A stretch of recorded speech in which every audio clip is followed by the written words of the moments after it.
Hi, we're starting week 4, which is our last week of art in CHD 216. It's not really our last week of art, but it's the last official week of art. Next week we start music. So you guys are doing a good job on the art activity plans. Please remember that you need to do 4 art and 4 music throughout the semester. So some of you are doing some music. That's fine. Just you need to do 4 of each. So if you haven't gotten them turned in, turn them in. All right. Discussions are going well. It was interesting to hear your different takes on coloring pages versus not coloring pages. And one of the things that people said about crafts or closed-ended projects, coloring pages, is they're doing them so parents will be able to see what you're doing. That is often the motivation for doing cute projects that have, that have a specific look or you can tell what they are, right? So parents know what's going on. It's important. So part of our job as preschool teachers or early childhood educators is to educate parents as well.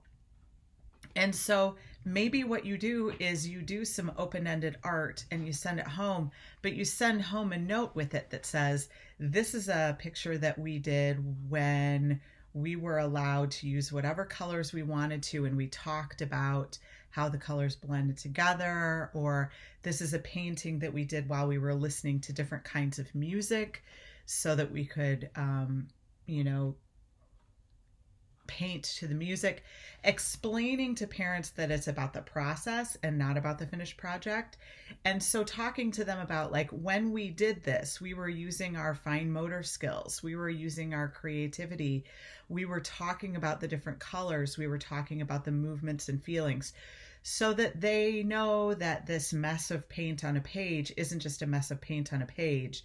It was a whole process, and it was something that you thought about, and you are encouraging development and giving children chances to practice their developmental skills when you do this thing, right? So it's not just your kids making a mess on paper at school. There's a lot more that goes into it. It's important that we teach parents that, right? So that they know, one, that we're doing things that are worthwhile at school, and so that they understand a little bit better about how children develop and what they should be doing with them at home, okay?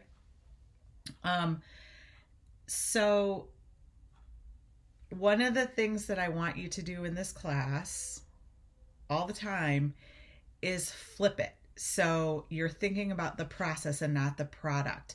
And we should really be doing that all the time in preschool. What we should be thinking about all the time is the experience that children are having, not what it looks like at the end or even how they did.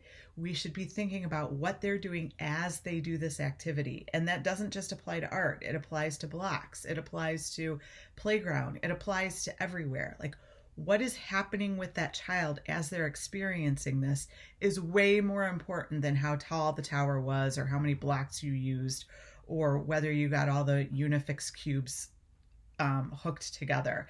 It's the conversations that they're having. It's the things that they're feeling. It's the, the experiences and the process that they're going through. And that should always be in the back of your mind whenever you're planning anything for children. What's the process? What's the experience? What are they getting out of it? Okay. Your homes activities, the product one and the process one, they were really great. Someone said that doing an open-ended project means a teacher can be more relaxed and open-minded, and that's a good way to think about it. If you're letting them do what they want to do, then you don't have to feel hemmed in by if a kid isn't doing a coloring page or a craft project right. It's about them. So in your discussions, don't forget you need to reply to others every time. You have an art exam, which is due on Friday at midnight, I believe. So make sure you're keeping on top of that. Your activity plans, make sure you've got those turned in. Do your discussions. And on, let's see, April 6th, you have an artist activity project due. I can't remember if I'm letting you choose your own artists or if I'm choosing them for you. So let me check and I will make sure that if I'm choosing them, they'll be right up here in the announcements. Okay? I think that's it for now. So have a good week. Okay, I just checked and you can pick your own artist. You do not need me to assign one for you, but I will tell you that I would prefer if you do not choose any of the following artists. Let me see if I can find the list here. Wayne Thiebaud, Claude Monet, Alexander Calder, Roy Lichtenstein, Keith Haring, Mary Cassatt, or Georgia O'Keeffe, because I already have those in the discussions, right? So choose an artist and do the artist activity project. It's due on April 6th, I believe. Let me check. Yes, April 6th, which is a Thursday. So you've got about a week and a half, okay? If you have any questions, let me know. I've got office hours tonight.